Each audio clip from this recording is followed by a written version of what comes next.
So hello everyone. So this is CS Anitya Saraf, your friend, mentor and coach for audit and law. So कैसे हैं आप? उम्मीद कर रहा हूं कि आप अच्छे हो, बढ़िया हो, प्रिपरेशन एकदम अच्छी चल रही है, राइट?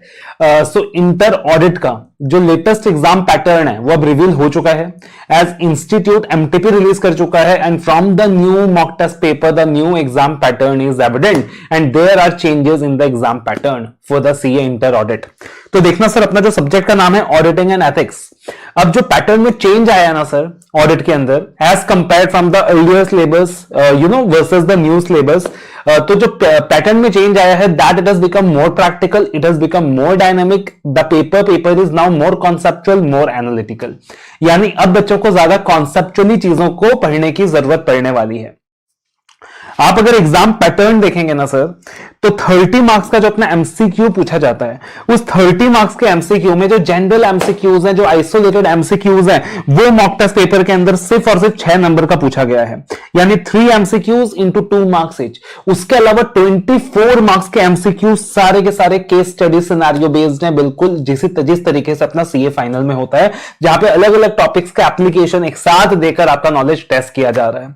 यानी सीए इंटर ऑडिट के अंदर भी अब जो आपका एप्लीकेशन होना चाहिए वो एकदम डायनेमिक होना चाहिए, प्रैक्टिकल होना चाहिए, मल्टीपल टॉपिक्स के कोरिलेशन के साथ अपने टॉपिक्स वहां पे सॉल्व करने होंगे. ठीक है.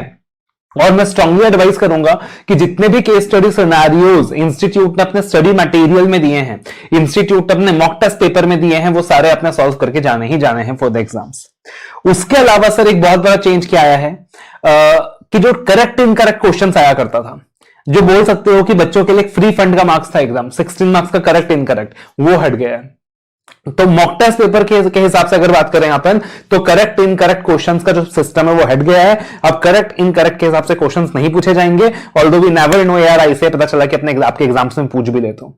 तो करेक्ट इनकरेक्ट वाला जो सिस्टम है वो भी हट गया है, और डिस्क्रिप्टिव क्वेश्चन फिर से आपके 70 मार्क्स के हो गए हैं.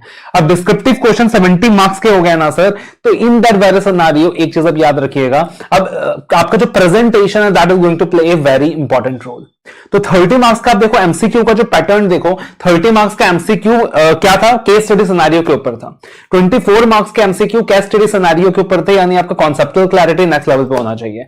और 70 मार्क्स का पेपर आपका डिस्क्रिप्टिव है, इसका मतलब सर आपका रिटन स्किल्स भी नेक्स्ट लेवल पे होना चाहिए, आपका प्रेजेंटेशन भी बहुत अच्छा होना चाहिए, बहुत बेहतरीन होना चाहिए.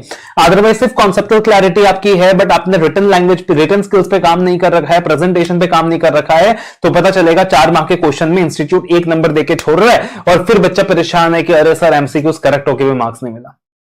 तो वहां पे again you have to work on presentation and interlinking.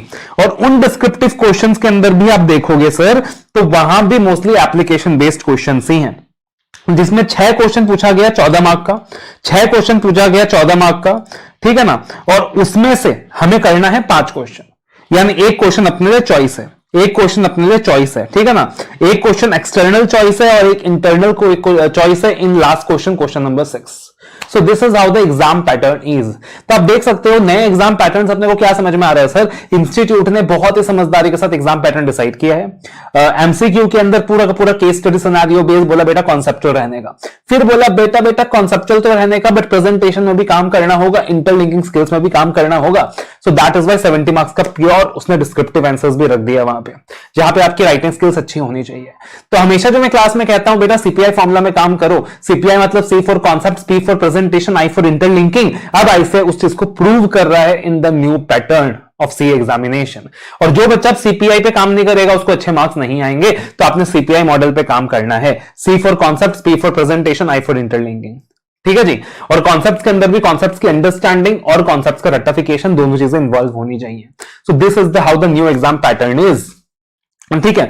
और सर ये सीपीआई अचीव कैसे करना है, तो हमने भी आपके लिए एक परफेक्ट ऑडिट का ब्लैंड निकाल के रखा है, exam oriented course for CA final audit 100 CA inter audit. तो 100 आवर्स के अंदर, 100 घंटे में, मात्र 100 घंटे में आप देखोगे इंटर ऑडिट, मतलब आप इस तरीके से कंप्लीट कर लोगे ना सर कि आप पूरा का पूरा सीपीआई अचीव कर लोगे. कॉन्सेप्ट में भी कमांड बनाओगे, कॉन्सेप्ट को समझोगे भी, याद भी करोगे, प्रेजेंटेशन स्किल्स भी डेवलप होंगी, इंटरलिंकिंग स्किल्स भी डेवलप होंगी, और लिखना कैसे है वो भी आपको समझ में आ जाएगा. Everything in 100 hours. और साथ में आपको जो बुक्स मिलने वाला है that is again very very comprehensive as per the ICI study material. Clear है boss? So this is the new exam pattern. एक बार एडवाइस करूंगा, अच्छे से जो नया मॉक टेस्ट पेपर है ना, अच्छे से सॉल्व कीजिए ताकि you get the feel of the new pattern कि किस तरीके से ये न्यू पैटर्न डिजाइंड है। बहुत बेहतरीन तरीके से आईसीएसई ने क्या किया सर, इस नए पैटर्न को डिजाइन किया है। It is going to be challenging for the students. तो अपने को क्या करना है सर, अपने को अपना जो एफर्ट्स है ना वो एक लेवल और ऊपर ले जाना है, अपने को और अच्छे से तैयारी करनी है, दैट्स इट। क्योंकि अब इंस्टीट्यूट ये एक्सपेक्ट कर रहा है कि आपका कॉन्सेप्चुअल क्लैरिटी का लेवल भी एक स्टेप अप होना चाहिए और आपके रिटन स्किल्स का जो लेवल है वो भी एक स्टेप अप होना चाहिए। All the very best, love you all, take care.